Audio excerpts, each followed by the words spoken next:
This is Agriculture Today, and I'm Samantha Bennett with the K-State Radio Network.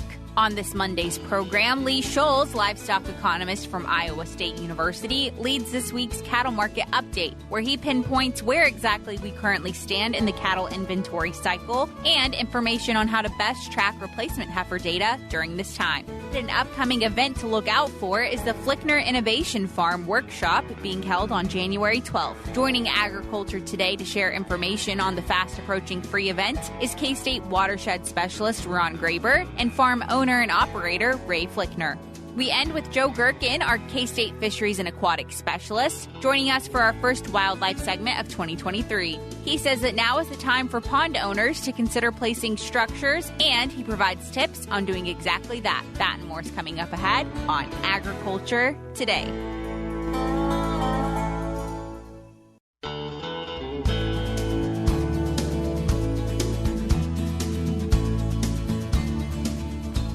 This is Agriculture Today. We are beginning our first cattle market update of 2023 with Lee Schulz. He's a livestock economist out of Iowa State University. So first and foremost, Lee, thanks for being here and Happy New Year. Thanks for having me and Happy New Year to everyone. Absolutely. So like I said, our first cattle market update for the year, so I figured it'd be fitting to kind of talk about last year a bit in terms of beef exports. But before we even get into that, talking about what the last week or so has held, also a great point to start at. So let's start there. Well, I think when you look at the cattle trade, we're starting out the year maybe in a bit of a disconnect. You've seen relatively steady to a bit of strength in the cash trade as we look at fed cattle. Southern Plains were steady at about 157. Western Corn Belt, we had moderate demand, and I think you see trade maybe $1 higher compared to the previous week. So you're in that 158 to 160. Dress trade was maybe about $2 higher. And then you look over to the futures market, and for the week we were down over $1. We did see a Wednesday bounce, but certainly that didn't account for all the losses we've seen in the week on the fed cattle trade. When I look at feeder cattle, we're seeing relatively strong values, obviously, but one bit of concern when I look at what happened in the corn market. We see corn down about a quarter a bushel for the week, but you didn't really see a reaction in the feeder cattle market. So you've seen feeder cattle roughly steady with the week prior. So I think maybe it's just a bit of kind of sorting out these fundamentals as we start the year, but something certainly to watch as we move forward. Absolutely. Maybe playing a bit of catch up there in terms of the markets for sure. And does that also lead into kind of, the box beef markets that we look at as well? Have we seen anything there lagging? Well, and, that's why I think why we're seeing obviously the strong cash trade is, we've seen very strong box beef prices to start the year. You've seen a relatively brisk slaughter pace. So that all makes sense when you look at, where we're at in the box beef trade. Rib we're seeing start very strong and really kind of help buttressing where we're currently at in the box beef trade. You're looking at choice select spreads, which are very seasonally wide right now. Makes a lot of sense, though, as we're seeing very high feed costs. You're seeing an impact on carcass weights and grading of those cattle. So we're really incentivizing, feeding to heavier weights and to higher grades, and they're doing that by a relatively wide choice select spread. Certainly we're seeing premiums on prime as well. So a lot of those things certainly make sense in the current complex. I will note one thing as I was doing my homework looking at the box beef trade, USDA did note that they are going to update their yields for their cutout and primal calculations starting with this week. The 9th of January. So, noting that they do this typically annually to really be representative of how we're slicing and dicing a carcass, so we can get some more precision in the calculation of that box beef value, because you want it to be as representative of the true value of that carcass. They do note there, if you want some more information, to please email LMR box beef at USDA. And so I encourage you, if you want more information, our readers to do that. Yeah, absolutely. Just so if there's any changes, I guess, market-wise on what they're reporting that seem drastic or anything, I guess that'll help answer some of those concerns. Yeah, I don't expect too many major changes there. I think a lot of those are tweaks on the margin, but certainly as we're understanding how those products are being priced, that this is certainly something to be aware of. something that we talk about that plays a big role in the U.S. cattle market for sure is exports. So last year, 2022, was overall a record-setting year, but the last several months we kind of lagged a bit. Is that right? Yeah, I think it's a tale of two stories, but realizing when you're kind of comparing these year over years, realizing that the end of 2021 was historically strong. So anytime you're going to kind of compare to those levels, it's going to kind of mask the true strength of the export market. So when you look at November, exports were down 6% by volume. They were down 20% by value, the November 2022 compared to November 2021. But realize we're just comparing to a very high 2021 level. So I always like to take it in aggregate. So if you look at January through November, export volume is up 3%. And that's certainly impressive, given, where prices are at. The exchange rate is working against us because of such a high value of the dollar. But we're still performing well as it relates to exports. So I think that just speaks to the strength in the global demand for, and especially, U.S. beef. I know, this is the cattle market update, but we do talk about competitive markets periodically. So pork exports were quite high towards the end of the year. Was there any competition going there between the beef market and the pork market, you think? For pork, it's maybe the opposite. So really pork waned when you looked at comparing to late 2021. And so, I think we did certainly expect some catch up here in that pork market, just from a, year over year standpoint. I think anytime you look at trade broadly and look at where the value of our dollar is and see that we're performing well, I think that's just very notable to protein demand and the strength of pork protein demand. So if we're talking about beef, we're talking about pork, I think the importance there is we're seeing positive changes, right? We're either seeing our strong values hold or we're seeing growth year over year. And so I think that's really impressive, especially as we're talking about global recession possibly, and just, or more broadly, maybe just economic uncertainty. Seeing the strength in those exports is very important. A good note to end on for 2022 coverage for sure. And speaking of where we're at kind of now, I know been in this long, weird cycle for our cattle in terms of how things are playing out inventory-wise. And you recently wrote an article kind of explaining where we're currently at and what that means for U.S. producers. So let's talk through that a bit. Sure. And, I like to maybe start it out as, the cattle cycle has, and we're talking about inventories, has three phases: expansion, liquidation, and really turnaround phase. And, if you look at nationally, we've been in the liquidation phase. Now, maybe we haven't seen it quite in cattle numbers yet as far as feedlot impacts, because, we've seen more heifers going into feedlot. And so, we've kind of pulled feeder cattle ahead because we haven't had grass available. And so, we've kind of mitigated short term the impacts on cattle supplies and beef production. But, we're going to see a really downturn in that cattle inventory. That's relating to higher prices. And so, anytime you start to see these prices increase, I think there is some interest in expanding. And I'll pair that with Iowa. We're actually seeing expansion last year in our state level cattle numbers. So I think there is some places that are looking at expansion. Nationally, we're maybe not there yet. But as you look at calf prices are up, 12% compared to this time last year. They're up 25% compared to 2 years ago. And I think we're starting to see some profitability as it relates to cow-calf production. Now, costs are still really high, so I think that they're mitigating what we're likely to see as we continue to see higher calf prices and what we're seeing for profits. But I've started to see some chatter about raising some more replacement females or purchasing some more replacement females. And so I think that's where the start of this article really highlighted is, I think we need to start thinking about it.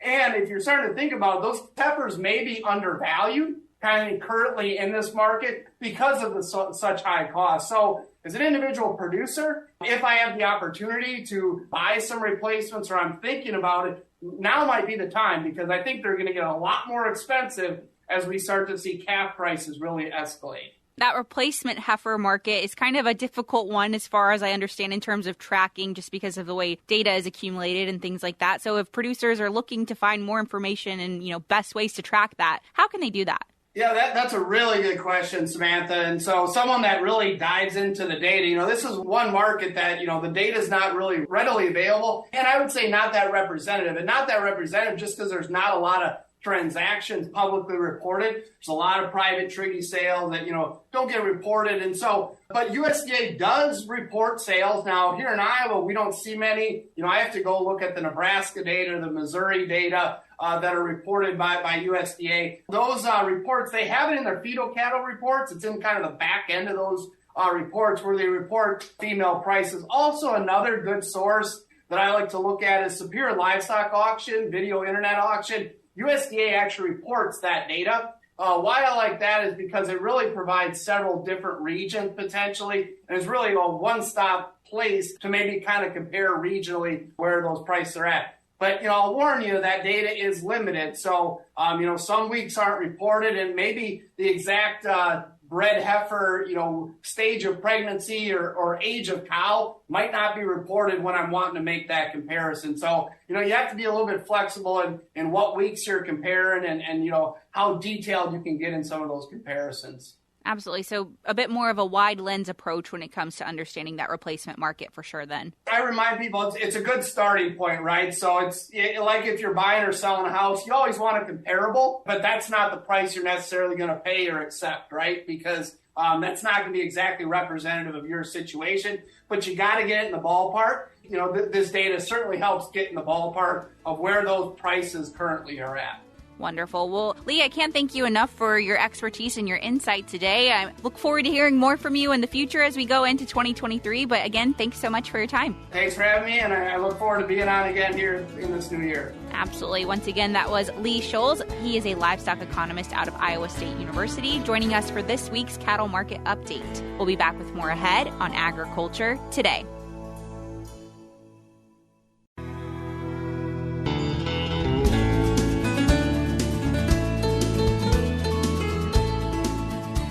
This is Agriculture Today. I am joined now by two very special guests. I have joining me Ron Graber. He is a K-State watershed specialist, and Ray Flickner. He is a farm owner and operator of, obviously, Flickner Innovation Farm, which I'm sure many listeners are familiar with. So first and foremost, guys, thanks for joining me today. Hey, thanks. Well, Happy to be here. Absolutely. So today I have both of you joining me because there is an upcoming workshop that you guys are going to be a part of hosting, and it's the Flickner Innovation Farm Workshop. And basically, it's just a review of everything that was learned at the Flickner Innovation Farm in 2022. So I know it's going to be hosted on January 12th, but can you gentlemen tell me a bit more about it? Well, Samantha, yes. January 12th in Inman, Kansas is the location, starting at 10 o'clock. As you said, we are going to talk about some of the research projects we've got going on at the farm, including water quality issues, water quantity issues, soil health, and then going to spend some time talking about climate issues. We've got Chip Redmond with the Mesonet group coming out to visit about that, and then a representative from NASA will be there to talk about what they're doing. After last summer with the drought, weather conditions, climate, weather is on the top of a lot of people's minds. Absolutely. And I'm going to probe you a bit more about that NASA representative that we have joining us, because you were part of their tour that they had last summer when they came to K-State and parts of Kansas. So tell us a bit about that experience and what that was like for you. Well, it was an exciting experience. You do a lot of things, but I never thought that NASA would be out at the farm. That's not what you think of when you talk about NASA. But, it was a good opportunity to interact with some of the things that we've been doing on the farm in terms of water efficiency measurements, and to see kind of how we can work together with NASA. I think my takeaway probably from that one was they're looking at, some opportunities to do some ground truthing of some of the imagery that they're obtaining and, working in that arena. So there's no doubt that there's a focus on the agency now to, I think they've been involved in agriculture for some time, but to get more involved and then also to become a better awareness of what's going on their standpoint for the industry. Absolutely. So a mutualistic, approach here. They're going to benefit from hearing from producers that might attend this event. And then, of course, people that attend will benefit from hearing from them as well. But Ron, in terms of everything else that we can expect from this event, lots of experts, lots of topics covered. Why really should producers attend this year specifically? Well, I think that, as Ray mentioned, there's a lot of interesting things going on at his farm, and I might brag on that just a little bit. And it's a place that a fair number of the researchers at K-State are involved, as well as a fair number of industry representatives. And, I think, whether you're interested in water management from a quantity standpoint, from the irrigation side, or maybe you're more interested in soil health things and what can we do to improve our soil health and ultimately infiltration. We've got a little bit of, all of that for folks. And I think it'll be a very interesting day. Certainly we're going to highlight some of the things that maybe we've have seen in the past year, but really 2019 was the first growing season the Flickner Innovation Farm operated. So there's some multi-year studies there, and there'll be some comments made from some things in previous years, but also a little bit of insight into some new and exciting things that are getting started that we can look forward to coming down the road. Absolutely. Well, we're going to talk about here in a moment how folks can register for this free event and actually take advantage of it. So we'll get to that at the very end. But before we do that, Ray, I thought it'd be great to highlight just why the Flickner Farm got involved in this emerging technology, this world of emerging agriculture. Why did you think it was so important to get involved? You were an early adopter of this technology. So why was that? Well, my background, my education background, degree is in agricultural education, and I think that brought to the table the idea of what can we do to verify what's going on the farm, but also then how can we educate, how can we move the needle in terms of management practices that can be done that further the profitability and also the health of the farm. Don't want to belittle my forefathers. When they homesteaded this back in the 1870s. The plow was a pretty important tool. If they hadn't had a plow, I don't know if they would have made a living. But we do know now that we don't see a lot of moldboard plow, and we know that that's got some serious implications in terms of soil health. So as things have moved from the technology standpoint, from the industry standpoint, we're finding out there are ways to do things better.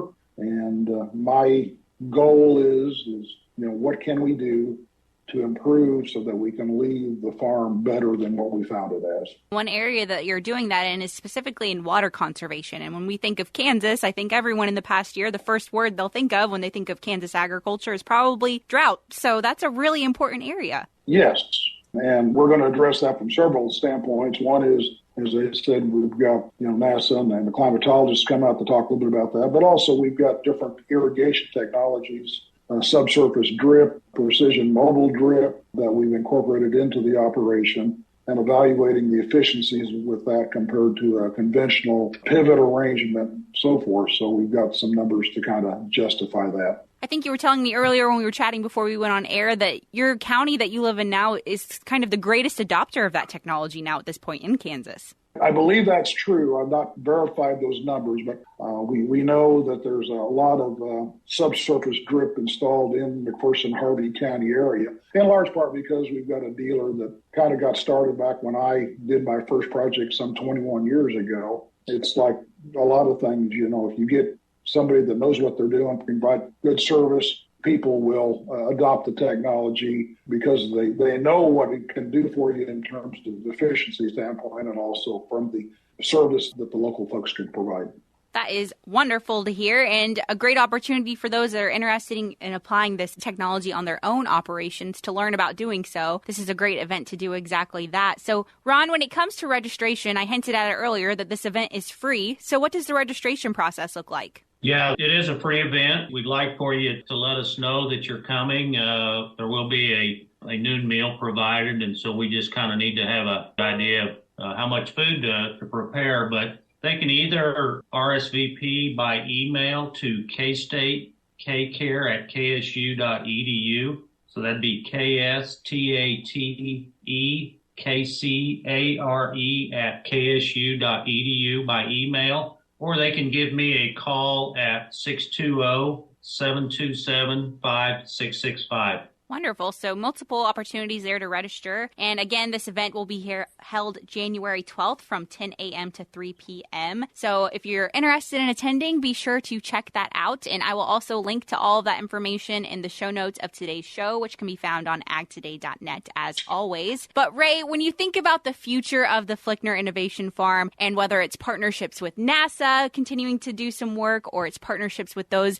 experts that you regularly work with here at K-State, what do you hope to see in the future? Well, I think it's the opportunity to look at new and exciting changes, technology that's being developed that can be incorporated into the farming operation. One of the things we haven't talked about is I've got Dr. Ignacio coming out. He's going to talk a little bit about protein content, primarily as it relates to soybeans, but also a little bit about wheat. We have been studying that for about 4 years now. We actually had a John Deere combine that was retrofitted with a protein monitoring system that actually mapped the protein as it was harvested. So I ended up with a protein map, just like you end up with a yield map. And what we've now done is he's taking samples and we're trying to determine from an imagery standpoint, can we identify the areas that have higher quality protein so that we know during harvest, the challenge was with the combine is you knew what the protein was, but by that time you were mixing maybe a high quality protein, higher levels of protein with the lower levels. So we can figure out, where in the field we have better quality, then you can do that from a harvesting standpoint. And he's going to share some data that he's collected this year in terms of hardcore. He had graduate students out taking samples and they, ran the protein levels, and then they're comparing that back with the imagery. So, that is an exciting concept. In addition to that, my future focus the next few years will be on one of the things I'm looking at is the weed side of the business. We do know that weeds are becoming more and more resistant to the herbicides that we have available, and I think we're going to have to look at some different options in that arena. One is, can we do more with less? In other words, can we still get herbicide control with less herbicide? And I'm working with John Deere on some of that technology. But also we've had some robots out where we're looking at manually going through the field and weeding the fields mechanically. So we're looking at some of those opportunities because, like I said, I think our reliance on herbicide is going to become more and more of a challenge. Absolutely. Well, it's definitely fair to see why it is called Flickner Innovation Farm. This technology is outstanding that you are experimenting with, and I'm sure those that are listening are even more excited to attend this free event. So if you're interested, again, be sure to check out those resources in our show notes at agtoday.net. But gentlemen, thank you both so much for your time today. I really do appreciate it. Thank you. Thanks for the opportunity. Absolutely. Once again, that was Ron Graber, K-State Watershed Specialist, and Ray Flickner, farm owner and operator of Flickner Innovation Farm. We'll be back with more ahead on Agriculture Today.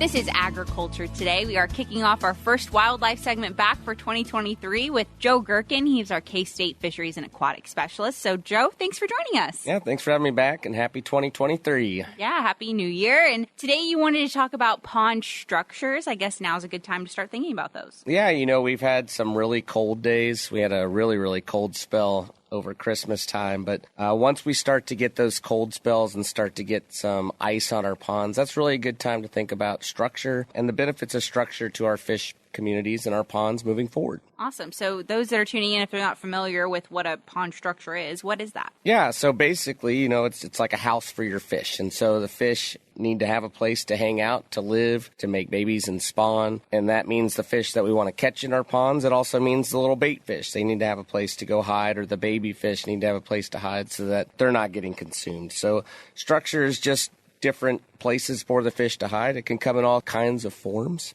Rocks, trees, just different habitats for the fish to live in. We were joking beforehand because I said, well, we were talking about Christmas trees. Yeah. Possibly being a good solution for this time of year for people to use as a structure. And I said, probably not an artificial Christmas tree, but there are artificial structures you can use. Sure. So you probably wouldn't want to put an artificial Christmas tree in your pond. But, one of the booming industries that's really come a long ways in the last 5 years or so is artificial structure for your pond. And so these are structures that are made specifically to put in your pond for specific purposes.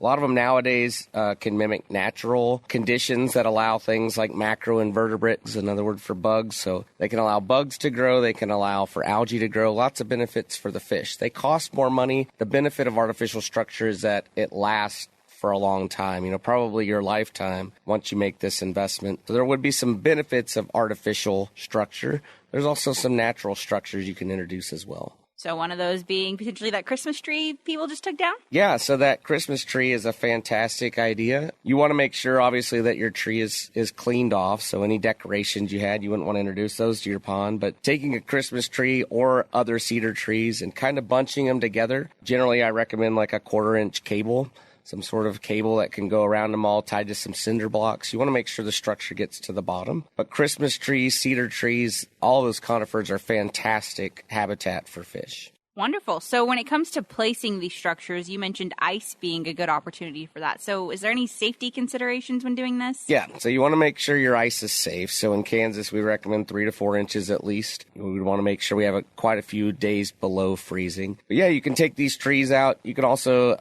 take just branches if you have big branches. But we want to make piles of these habitats around the ponds. Generally, I recommend somewhere around 10 to 20 different habitat structures per acre, so quite a few of them. Big rocks are another thing you could do. You could go place those out. Those are another type of structure. But placing them on the ice when it's safe to get on is a lot easier. And then when that ice melts, they'll be taken down to the bottom of the pond and provide the benefits of that structure. Wonderful. Well, Joe, is there anything else listeners tuning in should consider when they're thinking about structures this time of year? Well, I think just, having that habitat for the fish, for all the different life stages of the fish. So you want to make sure you're going from deep to shallow habitats. We also want to understand that most of these structures, most of these branches, limbs, trees are going to break down over time. So this is something we kind of need to think about every winter. Make sure that the structure, the habitat for the fish is always there, and we're just getting ready for the spring season. Absolutely. Or you can make that big investment and go ahead and put one of those artificial structures in and not have to think about it ever again. That's right. Well, wonderful, Joe. If listeners are tuning in and they're looking for more information potentially on structures, where can they find that at? Well, as always, reach out to your local extension agent. That's a great place to start. Or reach out to me. Those are the two main places I would start. Kansas Department of Wildlife and Parks also has a bunch of resources about pond habitats on their website, so check that out as well. Well, I'll link to all of those in the show notes of today's program, which can be found on agtoday.net. But Joe, as always, thanks for your time. Yep, thanks for having me. Absolutely. Once again, that was K-State Fisheries and Aquatics Specialist Joe Gerken discussing pond structures and what you should know this winter. We'll be back with more tomorrow on Agriculture Today.